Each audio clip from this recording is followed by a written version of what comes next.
साथ ही आप सभी का एजुकेशन की 98 में। सो फ्रेंड्स, आज हम कवर करने वाले हैं भारतीय राज्य व्यवस्था का 24वां अध्याय उच्च न्यायालय के 36 इम्पोर्टेंट प्रश्न है और ये पार्ट 2 है और ये अंतिम पार्ट है। जी गाइस, ये अंतिम पार्ट है उच्च न्यायालय की, क्योंकि मैं इसमें जो है 26 मोस्ट इम्पोर्टेंट प्रश्न आप सभी के लिए मैं लेकर आया हूँ। और गाइस, माफ़ी चाहूँगा काफ़ी लंबे दिनों के बाद जो मैं आप लोगों को ये सेकेंड पार्ट दे रहा हूँ, क्योंकि कुछ प्रॉब्लम होने के कारण जो है मैं क्लास अभी बीच में नहीं दे पा रहा था। लगभग 6 से 7 डेज हो चुके हैं। तो चलिए गाइस, आज का क्लास हम शुरू करते हैं और कवर करते हैं आज क्लास के मोस्ट 36 इंपॉर्टेंट प्रश्न उच्च न्यायालय के। सो फ्रेंड्स, ये रहा पहला प्रश्न है आपके सामने। ओडिशा राज्य का उच्च न्यायालय कहाँ अवस्थित है? ओडिशा राज्य का उच्च न्यायालय कहाँ अवस्थित है? तो कहाँ अवस्थित है ओडिशा राज्य का उच्च न्यायालय? तो ये है कहाँ पर? कटक में। कहाँ पर है? कटक में। तो ऑप्शन नंबर बी इसका सही जवाब हो जाएगा। ऑप्शन नंबर बी इसका सही जवाब हो जाएगा। अगला प्रश्न है, 2 या अधिक राज्यों के लिए एक उच्च न्यायालय की स्थापना किसके द्वारा की जा सकती है? 2 या अधिक राज्यों के लिए एक उच्च न्यायालय की स्थापना किसके द्वारा की जा सकती है? तो किसके द्वारा की जा सकती है? तो ये की जा सकती है संसद द्वारा पारित एक कानून द्वारा। तो ऑप्शन नंबर ए इसका सही जवाब हो जाएगा। ऑप्शन नंबर ए इसका सही जवाब हो जाएगा। अगला प्रश्न है, उच्च न्यायालय के क्षेत्राधिकार को घटाने या बढ़ाने का अधिकार किसे है? उच्च न्यायालय के क्षेत्राधिकार को घटाने या बढ़ाने का अधिकार किसे है? तो किसे है घटाने और बढ़ाने का अधिकार? तो ये है किसको? संसद को। किसको है? संसद को। तो ऑप्शन नंबर बी इसका सही जवाब हो जाएगा। ऑप्शन नंबर बी इसका सही जवाब हो जाएगा। अगला प्रश्न है, उच्च न्यायालय के न्यायाधीशों की नियुक्ति कौन करता है? उच्च न्यायालय के न्यायाधीशों की नियुक्ति कौन करता है? तो कौन करता है उच्च न्यायालय के न्यायाधीशों की नियुक्ति? तो ये करता है कौन? राष्ट्रपति। कौन करता है? राष्ट्रपति। तो ऑप्शन नंबर ए इसका सही जवाब हो जाएगा। ऑप्शन नंबर ए इसका सही जवाब हो जाएगा। अगला प्रश्न है, उच्च न्यायालय के न्यायाधीशों की नियुक्ति के लिए राष्ट्रपति निम्न में से किससे परामर्श करता है? उच्च न्यायालय के न्यायाधीशों की नियुक्ति के लिए राष्ट्रपति निम्न में से किससे परामर्श करता है? तो किससे परामर्श करता है राष्ट्रपति? तो ये करता है उपरोक्त सभी से। किससे? उपरोक्त सभी से। तो वो कौन कौन से हैं उपरोक्त सभी? वो है सर्वोच्च न्यायालय का मुख्य न्यायाधीश से परामर्श करता है और संबंधित राज्य के उच्च न्यायालय के मुख्य न्यायाधीश से परामर्श करता है और संबंधित राज्य के राज्यपाल से परामर्श करता है। तो उपरोक्त सभी इसका सही जवाब हो जाएगा। ऑप्शन नंबर डी इसका सही जवाब हो जाएगा। अगला प्रश्न है, उच्च न्यायालय में बकाया कार्य को निपटाने के लिए राष्ट्रपति अपर न्यायाधीश की नियुक्ति अधिक से अधिक कितने समय के लिए करता है? तो कितने समय के लिए करता है? तो ये करता है 2 वर्ष के लिए। कितने वर्ष के लिए करता है? 2 वर्ष के लिए करता है अपर न्यायाधीश की नियुक्ति। तो ऑप्शन नंबर सी इसका सही जवाब हो जाएगा। ऑप्शन नंबर सी इसका सही जवाब हो जाएगा। अगला प्रश्न है, उच्च न्यायालय का न्यायाधीश किसके समक्ष अपने पद और गोपनीयता की शपथ लेता है? उच्च न्यायालय का न्यायाधीश किसके समक्ष अपने पद और गोपनीयता की शपथ लेता है? तो किसके समक्ष लेता है? तो ये लेता है राज्यपाल के समक्ष। किसके समक्ष? राज्यपाल के समक्ष। तो ऑप्शन नंबर सी इसका सही जवाब हो जाएगा। ऑप्शन नंबर सी इसका सही जवाब हो जाएगा। अगला प्रश्न है, उच्च न्यायालय का न्यायाधीश अपना त्यागपत्र किसको देता है? उच्च न्यायालय का न्यायाधीश अपना त्यागपत्र किसको देता है? तो किसको देता है उच्च न्यायालय का न्यायाधीश अपना त्यागपत्र? तो ये देता है किसको? राष्ट्रपति को। किसको देता है? राष्ट्रपति को। तो ऑप्शन नंबर ए इसका सही जवाब हो जाएगा। ऑप्शन नंबर ए इसका सही जवाब हो जाएगा। अगला प्रश्न है, उच्च न्यायालय के न्यायाधीशों के आचरण पर बहस कहाँ की जा सकती है? उच्च न्यायालय के न्यायाधीशों के आचरण पर बहस कहाँ की जा सकती है? तो कहाँ की जा सकती है उच्च न्यायालय के न्यायाधीशों के आचरण पर बहस? तो ये की जा सकती है कहाँ पर? इनमें से कभी नहीं। तो मतलब जो है कहीं भी जो है उच्च न्यायालय के न्यायाधीशों के आचरण के बारे में जो है बहस नहीं किया जा सकता। तो ऑप्शन नंबर डी इसका सही जवाब हो जाएगा। ऑप्शन नंबर डी इसका सही जवाब हो जाएगा। अगला प्रश्न है, किसी न्यायाधीश को एक उच्च न्यायालय से दूसरे में स्थानांतरित करने का अधिकार निम्न में से किसको है? किसी न्यायाधीश को एक उच्च न्यायालय से दूसरे उच्च न्यायालय में स्थानांतरित करने का अधिकार निम्न में से किसको है? तो किसको है यह अधिकार? तो ये है भारत के राष्ट्रपति को। किसको है? भारत के राष्ट्रपति। तो ऑप्शन नंबर बी इसका सही जवाब हो जाएगा। ऑप्शन नंबर बी इसका सही जवाब हो जाएगा। अगला प्रश्न है, उच्च न्यायालय के न्यायाधीशों को कौन हटा सकता है? उच्च न्यायालय के न्यायाधीशों को कौन हटा सकता है? तो कौन हटा सकता है उच्च न्यायालय के न्यायाधीशों को? तो ये हटा सकता है कौन? विशेष बहुमत से पारित संसद के प्रस्ताव पर राष्ट्रपति। तो ऑप्शन नंबर ए इसका सही जवाब हो जाएगा। ऑप्शन नंबर ए इसका सही जवाब हो जाएगा। अगला प्रश्न है, उच्च न्यायालय के न्यायाधीशों को उसके पद से केवल किन प्रमाणित आधारों पर हटाया जा सकता है? उच्च न्यायालय के न्यायाधीशों को उसके पद से केवल किन प्रमाणित आधारों पर हटाया जा सकता है? तो किन प्रमाणित आधारों पर हटाया जा सकता है उच्च न्यायालय के न्यायाधीशों को? तो ये हटाया जा सकता है उपरोक्त दोनों। तो उपरोक्त दोनों कौन से? पहला है कदाचार और दूसरा असमर्थता। तो ऑप्शन नंबर सी इसका सही जवाब हो जाएगा। ऑप्शन नंबर सी इसका सही जवाब हो जाएगा। अगला प्रश्न है, उच्च न्यायालय के न्यायाधीशों की सेवानिवृत्ति की अधिकतम उम्र सीमा क्या है? उच्च न्यायालय के न्यायाधीशों की सेवानिवृत्ति की अधिकतम उम्र सीमा क्या है? तो क्या है अधिकतम उम्र सीमा? तो ये है 62 वर्ष। कितनी है? 62 वर्ष। तो ऑप्शन नंबर बी इसका सही जवाब हो जाएगा। ऑप्शन नंबर बी इसका सही जवाब हो जाएगा। अगला प्रश्न है, उच्च न्यायालय के मुख्य न्यायाधीश तथा अन्य न्यायाधीशों को प्रति माह क्रमशः कितना वेतन मिलता है? उच्च न्यायालय के मुख्य न्यायाधीश तथा अन्य न्यायाधीशों को प्रति माह क्रमशः कितना वेतन मिलता है? तो कितना वेतन मिलता है प्रति माह क्रमशः?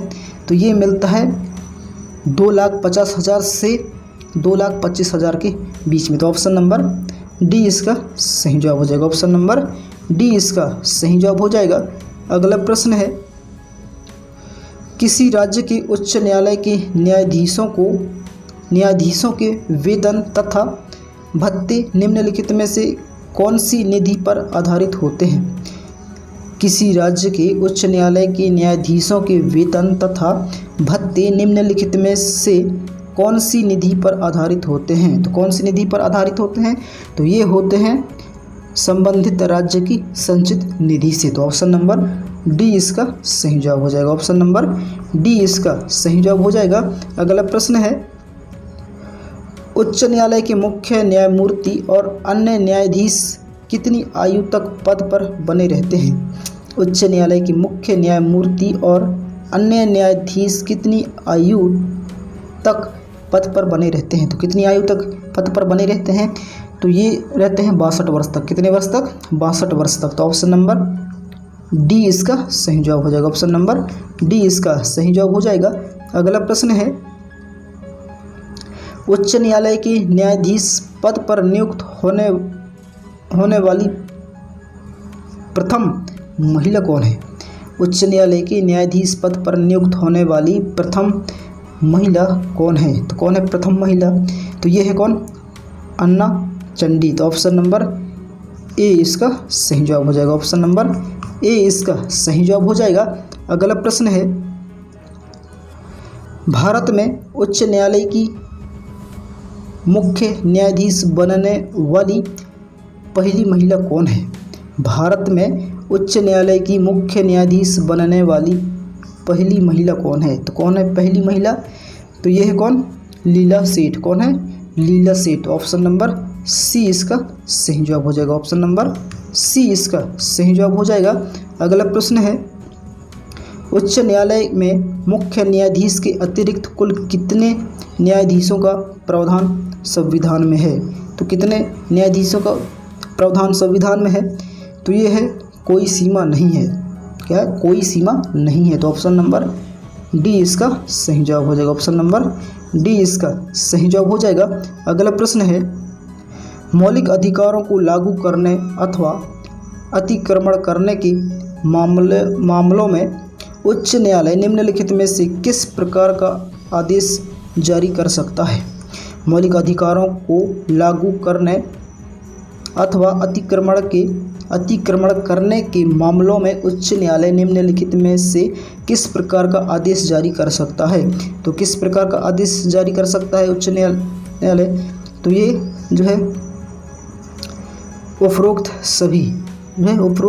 सभी प्रकार के मामले जारी कर सकता है। तो ऑप्शन नंबर डी। तो सभी प्रकार के कौन कौन से हैं वो अपन देख लेते हैं। तो वो है अधिकार पक्ष है, दूसरा है परमादेश व प्रतिषेध है, और तीसरा है बंदी प्रत्यक्षीकरण व उत्प्रेषण लेख। तो जो है तो ऑप्शन नंबर डी इसका सही जवाब हो जाएगा, उपरोक्त सभी। तो उपरोक्त सभी प्रकार के आदेश जारी कर सकता है। अगला प्रश्न है बंदी प्रत्यक्षीकरण याचिका के अतिरिक्त निम्नलिखित में से किस याचिका को उच्च न्यायालय जारी कर सकता है? बंदी प्रत्यक्षीकरण याचिका के अतिरिक्त निम्नलिखित में से किस याचिका को उच्च न्यायालय जारी कर सकता है? तो किस याचिका को उच्च न्यायालय जारी कर सकता है? तो ये कर सकता है उपरोक्त सभी याचिकाओं को जो है ये जारी कर सकता है। तो ऑप्शन नंबर डी इसका सही जवाब हो जाएगा। तो उपरोक्त सभी कौन कौन से याचिका वो भी देख लेते हैं। एक है उत्प्रेषण याचिका, परमादेश याचिका और अधिकार पक्ष याचिका। तो ये सभी याचिका जो है वो लागू कर सकता है। तो ऑप्शन नंबर डी इसका सही जवाब हो जाएगा। ऑप्शन नंबर डी इसका सही जवाब हो जाएगा। अगला प्रश्न है उच्च न्यायालय की परमादेश जारी करने की शक्ति के अंतर्गत आते हैं। उच्च न्यायालय की परमादेश जारी करने की शक्ति के अंतर्गत आते हैं। तो कौन आते हैं? तो ये आते हैं कौन? उपरोक्त सभी जो है ये आते हैं। उच्च न्यायालय की परमादेश जारी करने की शक्ति के अंतर्गत आते हैं। तो ये उपरोक्त सभी आते हैं। तो उपरोक्त सभी कौन कौन से? एक संवैधानिक अधिकार है, दूसरा है संविधि का अधिकार और तीसरा है मौलिक अधिकार। तो उपर्युक्त सभी इसका सही जवाब हो जाएगा। तो ऑप्शन नंबर डी इसका सही जवाब हो जाएगा। अगला प्रश्न है उच्च न्यायालय को किसका अधिक्षरण करने का अधिकार है? उच्च न्यायालय को किसका अधिक्षरण करने का अधिकार है? तो किसका अधिक्षरण करने का अधिकार है उच्च न्यायालय को? तो ये है अधीनस्थ न्यायालय का। किसका? अधीनस्थ न्यायालय का। तो ऑप्शन नंबर बी इसका सही जवाब हो जाएगा। ऑप्शन नंबर बी इसका सही जवाब हो जाएगा। अगला प्रश्न है निम्न उच्च न्यायालयों में से कौन एक से अधिक राज्य केंद्र शासित प्रदेश के लिए है? निम्न उच्च न्यायालयों में से कौन एक से अधिक राज्य केंद्र शासित प्रदेश के लिए है? तो कौन है? तो ये है कौन? गुवाहाटी। ये जो है एक से अधिक राज्य केंद्र शासित प्रदेश के लिए है। तो ऑप्शन नंबर बी इसका सही जवाब हो जाएगा। ऑप्शन नंबर बी इसका सही जवाब हो जाएगा। अगला प्रश्न है सबसे पहले किस उच्च न्यायालय ने घोषणा की थी कि बंद असंवैधानिक है? बंद जो है असंवैधानिक है। तो किसने घोषणा की थी सबसे पहले? तो ये किया था केरल उच्च न्यायालय। कौन किया था? केरल उच्च न्यायालय। तो ऑप्शन नंबर सी इसका सही जवाब हो जाएगा। ऑप्शन नंबर सी इसका सही जवाब हो जाएगा। अगला प्रश्न है एक उच्च न्यायालय का न्यायाधीश अपना त्यागपत्र संबोधित करता है तो किसको संबोधित करता है? तो ये संबोधित करता है राष्ट्रपति को। किसको करता है? राष्ट्रपति को। तो ऑप्शन नंबर ए इसका सही जवाब हो जाएगा। ऑप्शन नंबर ए इसका सही जवाब हो जाएगा। अगला प्रश्न है भारत में चलित न्यायालय इसका मानसपुंज है। भारत में चलित न्यायालय इनका मानसपुंज है। तो क्या है इनका मानसपुंज? तो ये है डॉक्टर एपीजे अब्दुल कलाम। क्या है? डॉक्टर एपीजे अब्दुल कलाम इनका मानसपुंज है। तो ऑप्शन नंबर सी इसका सही जवाब हो जाएगा। ऑप्शन नंबर सी इसका सही जवाब हो जाएगा। अगला प्रश्न है भारत के कितने उच्च न्यायालयों की आधिकारिकता में एक से अधिक राज्य हैं? भारत के कितने उच्च न्यायालयों की आधिकारिकता में एक से अधिक राज्य हैं? तो कितने में हैं? तो ये हैं 3 में, कितने राज्य में? 3 न्यायालयों में है, 3 उच्च न्यायालय में जो है 1 से अधिक राज्य का है। तो ऑप्शन नंबर सी इसका सही जवाब हो जाएगा। ऑप्शन नंबर सी इसका सही जवाब हो जाएगा। अगला प्रश्न है, संविधान के अनुच्छेद 226 के अंतर्गत उच्च न्यायालय द्वारा दिया गया निर्देश परिवर्तित किया जा सकता है। संविधान के अनुच्छेद 226 के अंतर्गत उच्च न्यायालय द्वारा दिया गया निर्देश परिवर्तित किया जा सकता है। तो किसके द्वारा परिवर्तित किया जा सकता है? तो ये परिवर्तित किया जा सकता है उपरोक्त किसी के द्वारा नहीं परिवर्तित किया जा सकता। तो ऑप्शन नंबर डी इसका सही जवाब हो जाएगा। तो किसी के द्वारा जो है ये परिवर्तित नहीं किया जा सकता। तो ऑप्शन नंबर डी इसका सही जवाब हो जाएगा। अगला प्रश्न है, उच्च न्यायालय का न्यायाधीश बनने के लिए कम से कम कितने वर्ष जो है उच्च न्यायालय के अधिवक्ता के रूप में वकालत का अनुभव होना चाहिए? तो कितने वर्ष का वकालत का अनुभव होना चाहिए? तो ये होना चाहिए 10 वर्ष का। कितने वर्ष का होना चाहिए? 10 वर्ष का अनुभव होना चाहिए। तो ऑप्शन नंबर बी इसका सही जवाब हो जाएगा। ऑप्शन नंबर बी इसका सही जवाब हो जाएगा। अगला प्रश्न है, दिल्ली उच्च न्यायालय की पहली महिला न्यायाधीश कौन थी? दिल्ली उच्च न्यायालय की पहली महिला न्यायाधीश कौन थी? तो कौन थी पहली महिला न्यायाधीश? तो ये थी कौन? लीला सेठ। कौन थी? लीला सेठ। ऑप्शन नंबर सी इसका सही जवाब हो जाएगा। ऑप्शन नंबर सी इसका सही जवाब हो जाएगा। अगला प्रश्न है, आंध्र प्रदेश उच्च न्यायालय कब से अस्तित्व में आया? आंध्र प्रदेश उच्च न्यायालय कब से अस्तित्व में आया? तो कब से अस्तित्व में आया आंध्र प्रदेश उच्च न्यायालय?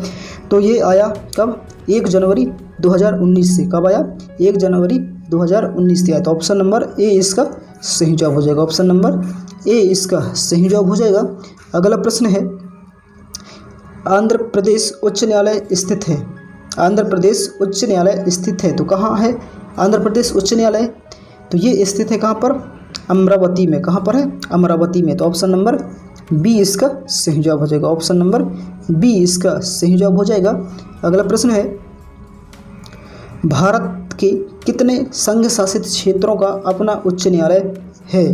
भारत के कितने संघ शासित क्षेत्रों का अपना उच्च न्यायालय है? तो कितने संघ शासित क्षेत्रों का अपना उच्च न्यायालय है? तो 2 संघ शासित क्षेत्रों का अपना उच्च न्यायालय है। तो ऑप्शन नंबर बी इसका सही जवाब हो जाएगा। ऑप्शन नंबर बी इसका सही जवाब हो जाएगा। अगला प्रश्न है, निम्नलिखित में से क्या उच्च न्यायालय और उच्चतम न्यायालय दोनों की आधिकारिकता के अधीन आता है? तो क्या आता है इसके अधीन? तो ये आता है मूल अधिकारों का संरक्षण, जो इसके अधीन आता है। तो ऑप्शन नंबर डी इसका सही जवाब हो जाएगा। ऑप्शन नंबर डी इसका सही जवाब हो जाएगा। अगला प्रश्न है, आज की क्लास का अंतिम प्रश्न है कि भारत का 25वां उच्च न्यायालय है। भारत का 25वां उच्च न्यायालय है तो कौन सा है भारत का 25वां उच्च न्यायालय? तो यह है आंध्र प्रदेश का उच्च न्यायालय। तो ऑप्शन नंबर डी इसका सही जवाब हो जाएगा। ऑप्शन नंबर डी इसका सही जवाब हो जाएगा। सो फ्रेंड्स, आज का क्लास कुछ इस तरह रहा।